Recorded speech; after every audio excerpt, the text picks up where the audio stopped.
Welcome to our channel. ఈ రోజు వీడియోలో మీరు చూడబోతున్నారు తమిళనాడులో ఉన్న ఫేమస్ టెంపుల్ అరుణాచలం.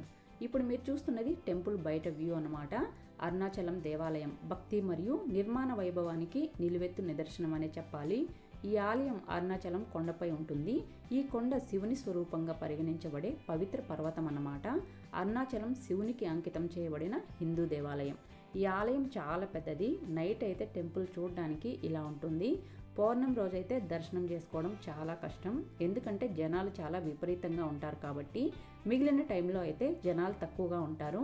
ఈ temple opening timings early morning 5కి ఓపెన్ చేస్తారు, 12:30కి మళ్ళీ క్లోజ్ చేస్తారు.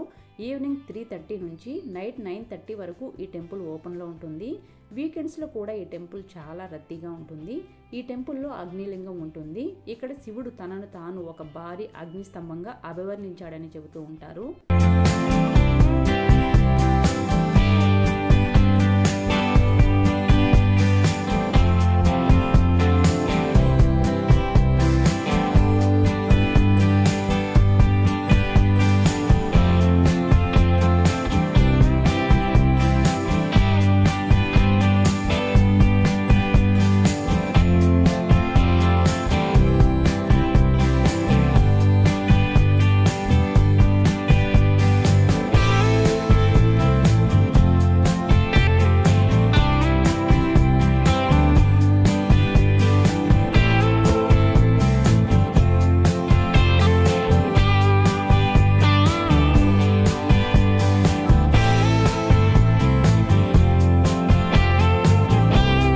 లోపల కోనేరు కూడా ఉంది. దీనిలో నీళ్లు కూడా ఉన్నాయి, కానీ కోనేరు దగ్గరకు అయితే ఎవరిని వెళ్ళనివ్వరు.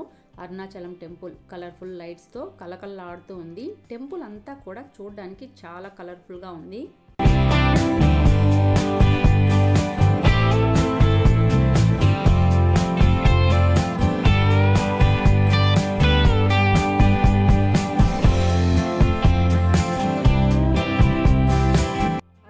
టెంపుల్ 4 దిక్కులలో 4 భారీ గోపురాలతో కూడిన అందమైన దేవాలయం. నేను ఈరోజు నైట్ 7:30కి అరుణాచలం టెంపుల్కి వచ్చాను. దర్శనం చేసుకొని అలాగే గిరి ప్రదక్షిణ చేయాలని ఈ టెంపుల్కి వచ్చాను.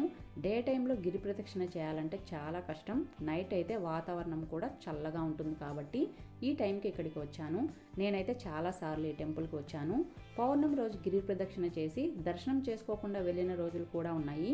ఎందుకంటే పౌర్ణమి రోజు జనాలు చాలా ఎక్కువ మంది ఉంటారు కాబట్టి ఈ టెంపుల్ని ఒక్కసారి సందర్శిస్తే మీరు వెళ్ళడం ఎప్పటికీ ఆపలేరు. ఈ టెంపుల్ మనల్ని అయస్కాంతంలో ఆకర్షిస్తుంది. ఈ టెంపుల్లోని వైబ్రేషన్ని నేను మాటల్లో వివరించలేను. ఈ టెంపుల్ ప్రతి మూలలో పురాతన శ్లోకాల ప్రతిధ్వనులు మరియు పవిత్రమైన ధూపం యొక్క సువాసనతో ప్రతిధ్వనిస్తుంది.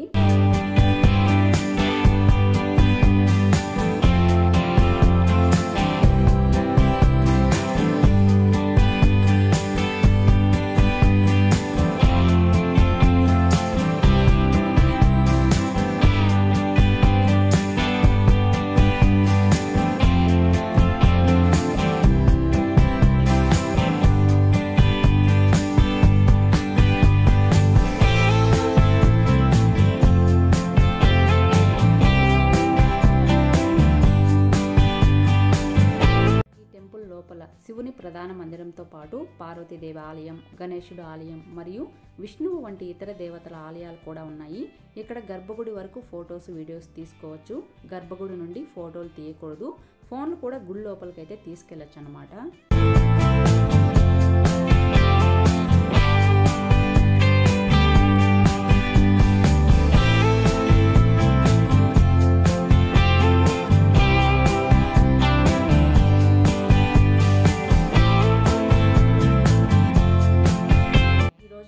దర్శనం కూడా చాలా బాగా జరిగింది.